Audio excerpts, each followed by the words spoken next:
Hello, today in this video we are going to learn about although, though, even though, yet, in spite of and despite. Clear?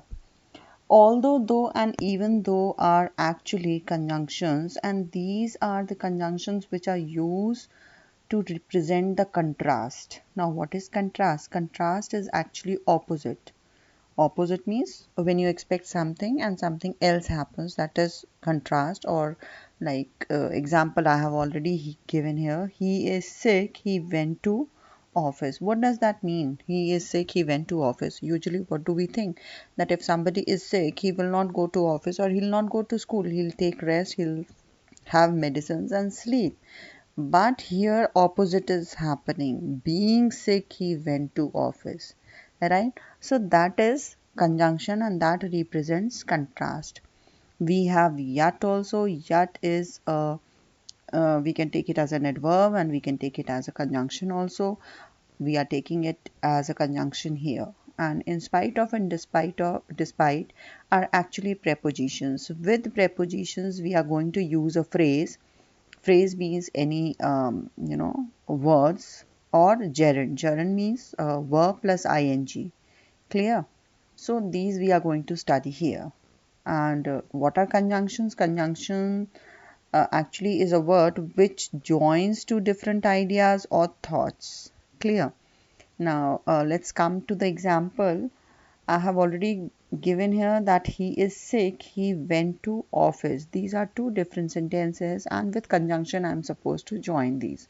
Now these two sentences represents the contrast. As I have told you earlier also, he is sick, he went to office. It means although he is sick, comma, he went to office. What does that mean? It means that being sick, he should stay at home, but no, he did not stay at home. He did not take rest. He went to office. So it's a contrast. Understood? We are supposed, like here in this sentence, I am beginning the sentence with although. You can also use although in between the sentence. Like you can see the next example. He went to office although he is sick. It's up to you how you want to use although. You can start your sentence with although or you can use it in between. And whatever the instructions you get to use this word, right? Same we can use at the place of although, we can use though. Though he is sick, he went to office. Again, I'm starting my sentence with although, but you can use though in between the sentence also. Like he went to office, though he is sick. Clear? Now I have another word that is even though. I have another word that is even though. Even though is same like although and though, except that these are two different words, even and though. Even though he is sick, he went to office. Whenever I'm using even though, here I'm actually emphasizes on the expectations, right? What I expected on that. Even though, example, even though the exam was easy, I failed. Clear? So my expectation is not this. The exam was easy. I expected that I will pass, but no, I didn't pass. I failed. So even though the exam was easy, I failed, or I failed even though the exam was easy. Again, these words, these conjunction you can use in between the sentences. But remember one thing, if you are using between the sentences, then you are not supposed to use comma. You must have seen here also and here also.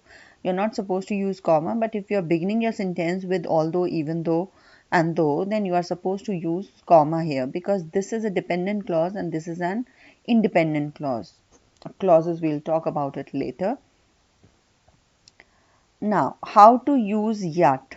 How to use yet? I hope till here it is clear how to use although, though, and even though.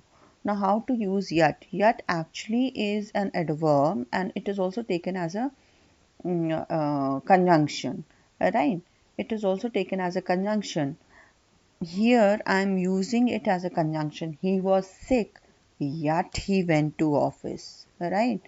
बीमार होने के बावजूद भी वो office गया. This means that. Now, yet, remember one thing here, I have used although, though, even though in the beginning and in between also. Although and though you can use in between also, but yet has to be used to join two sentences. You can never start your sentence with yet. Clear? He was sick, yet he went to office. You cannot write yet he went to office, comma, he was sick. That will be a wrong sentence. So, yet has to be used in between. Cannot start your sentence with yet.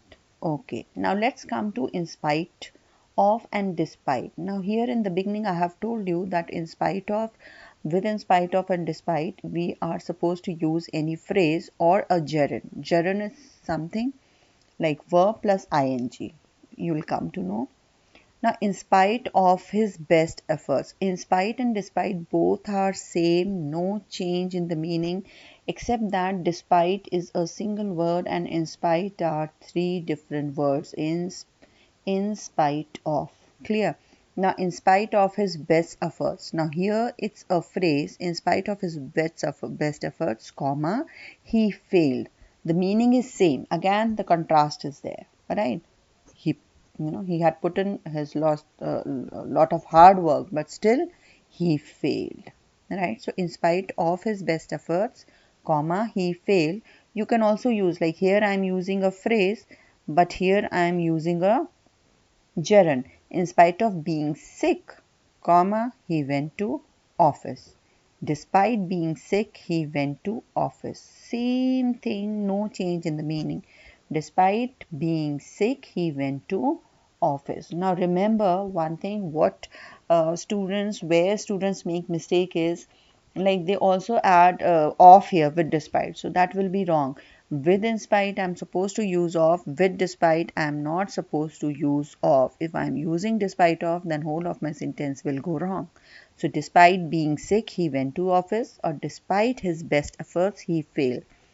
Again, here my expectations are this one.